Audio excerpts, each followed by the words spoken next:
Daraz 11 campaign থেকে কিভাবে 1 টাকার গেম খেলে রয়্যাল বাইক এবং শ্রীলঙ্কা যাওয়ার ট্যুর এবং ফ্রিজ এবং আরও অন্য পুরস্কার কীভাবে জিতে নেবেন সেটি দেখিয়ে দিব আজকের এই ভিডিওতে। তো ভিডিওটি স্কিপ করবেন না। আসসালামু আলাইকুম, কেমন আছেন সবাই? আশা করি সকলেই ভালো আছেন। আপনাদের মাঝে আজকে সম্পূর্ণ ডিটেলস দেখিয়ে দিব। তার জন্য সরাসরি চলে যাবেন দারাজে। তো দারাজে চলে আসার পর তারপরে এখান থেকে নিচে দেখতে পারবে এরকম একটি অপশন রয়েছে। তো এই অপশনে একটি ক্লিক করে দিবেন। তো এখানে ক্লিক করার পর তারপরে আপনাদের সামনে এরকম একটি অপশন চলে আসবে। তো এখান থেকে আপনারা একটু স্ক্রল ডাউন করে নিচের দিকে আসবেন। তো এখান থেকে নিচে আসলে আরও নিচে আসবেন। তো এখান থেকে আপনাদেরকে 1 টাকার গেম খুঁজে বের করতে হবে।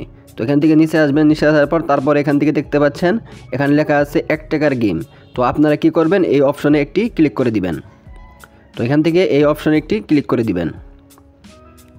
তো এখানে ক্লিক করার পর তারপরে আপনাদের মাঝে এরকম একটি পেজ চলে আসবে। তো এখান থেকে দেখতে পারবেন 1 টাকার গেম খেলে কিন্তু অনেক কিছু এখান থেকে আপনি পুরস্কার জিতে নিতে পারেন। তো এখান থেকে সর্বপ্রথম যেটা রয়েছে সেটা হলো রয়্যাল বাইক, এবং তারপরে রয়েছে শ্রীলঙ্কা যাওয়ার ট্যুর, তারপরে রয়েছে আপনার স্ক্রু, তারপরে এখান থেকে ফ্রিজ, তারপরে আরও কিছু অন্য এখানে কিন্তু পুরস্কার রয়েছে। সবগুলোই কিন্তু এখান থেকে বড় মাপের পুরস্কার। তো এখান থেকে আপনি এখান থেকে 1 টাকার গেম খেলে এসেও জিতে নিতে পারেন। তো এটা কীভাবে করতে হয় সেটা করার জন্য আমি আপনাদেরকে স্টেপ বাই স্টেপ বুঝিয়ে দিচ্ছি।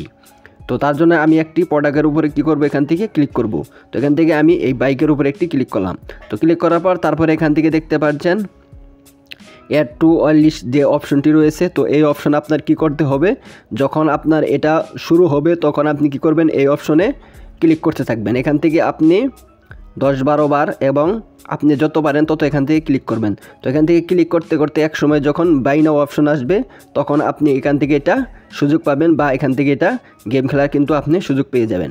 তো এখান থেকে এটা কিন্তু আজকে রাত 8টার সময় শুরু হবে। তো আপনারা কী করবেন, এখানে বেশি বেশি ক্লিক করবেন। তো এখান থেকে আমি আবার আরেকটি প্রোডাক্টের উপরে ক্লিক করলাম। তো এখান থেকে দেখতে পাচ্ছেন শ্রীলঙ্কা যাওয়ার যে ট্যুর অপশন রয়েছে। তো এখান থেকে অ্যাড টু ওয়াচ লিস্ট যে অপশনটি রয়েছে, তো এখানে বেশি বেশি ক্লিক করবেন। তো ক্লিক করার পর তারপরে এখান থেকে আবার ফ্রিজের উপর দেখতে পাচ্ছেন এখানে ক্লিক করলাম। ক্লিক করার পর তো এখান থেকে অ্যাড টু ওয়াচ লিস্ট যে অপশনটি রয়েছে, তো এখানে ক্লিক করবেন। তো এই ছিল মূলত ভিডিও। এটা কিন্তু এখনও সময় হার নাই, যখন সময় হবে তখন আপনি এখানে ক্লিক করবেন, বাই নাও অপশন হলে আপনি এখান থেকে গেমটি খেলতে পারেন।